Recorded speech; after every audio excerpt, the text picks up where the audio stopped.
for this evening. Please welcome Hoku. All right, everybody, let me hear you all say that 5-letter magic word. Everybody give me one great big aloha. Aloha. You know, as you well know, that word aloha is real special here in our islands. I tell you what I'd like all of you to do right now, Hawaiian style. Everybody lean over to the person sitting on either side. Give them a great big kiss. Say that word aloha one more time. And go ahead, everybody, both sides. If you can, that's how we do it here. We're too busy.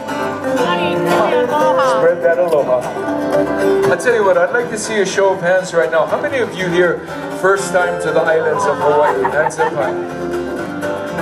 Oh, a whole bunch out here tonight. Well, aloha, welcome. You're all having a great time in our 50th state?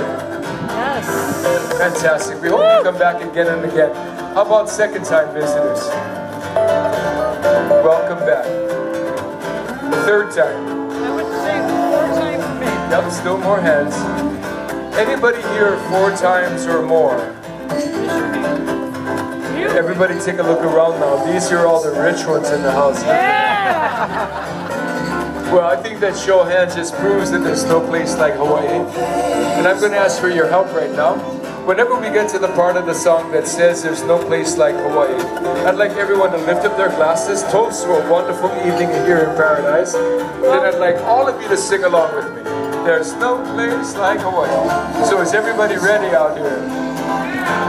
You can travel here and there, travel everywhere. No place like Hawaii.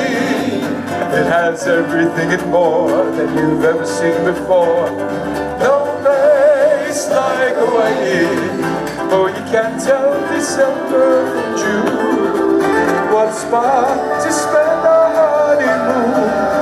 It's the dream of everyone beneath the sun. No place like Hawaii. There's no place like Hawaii. One more time now.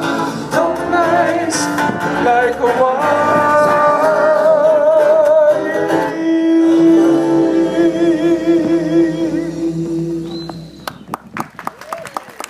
Thank you all for singing along. Once again, my name is Hoku, and tonight I am privileged to be your host as we take you on a musical journey throughout the islands of Hawaii and the South Pacific. As your host this evening, it'll be my responsibility to share with you our history, heritage, culture of these islands. Now, as we continue our journey, our next stop will take us to a group of coral atolls near the Tahitian islands known as the Tuamotus. Our women return, adorn their bodies with colorful headbands and head crowns, and they tell you of an interesting custom in the Tuamotu Islands. Native islanders believe there that during the rainy season that their ancestors come back to visit and to celebrate. Now these are the Tuamotu equivalent to the Hawaiian hula, except in the Hawaiian hula, the story is told with the oli, the chant, and with the movement of the hands. And in the Tuamotu hula, the story is told with the movement of the entire body. And it is said that the faster the hips move, the more interesting the story. And yes, we have a very interesting story for you tonight. To the Tuamotu Islands and the Aprima.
Our next stop takes us to the islands of Fiji. Although not part of the Polynesian Triangle, the Fijians were known to be fierce warriors, and along with Samoa and Tonga, they ruled the South Pacific for many years. Tonight, the men of Tihati, led by Chief Imosi Dumuni, present the Wesi, a precision spear dance which depicts an actual battle that ends in victory celebration. Now to the islands of Fiji and Hula Velaka.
Because of Hawaii's exquisite warm weather, many are surprised when they learn that our majestic mountain, Mauna Kea, is often covered with a blanket of snow during the winter months. There is a legend that tells of a love affair between Poliahu, the snow goddess of Mauna Kea, and Aiwohi Kupua, a handsome chief from the island of Kauai. Upon meeting Poliahu, Aiwohi is enraptured with her beauty and falls in love, and she too with him. But sadly, Aiwohi is already pledged to another. After much pleading, the chief settled the matter by insisting that Aiwohi leave Poliahu at once and return to Hina Ikamalama to be married. So saddened by their separation that Poliahu sent a bitter cold upon them on their wedding night and returned to the top of Mauna Kea broken-hearted, where she remains to this very day.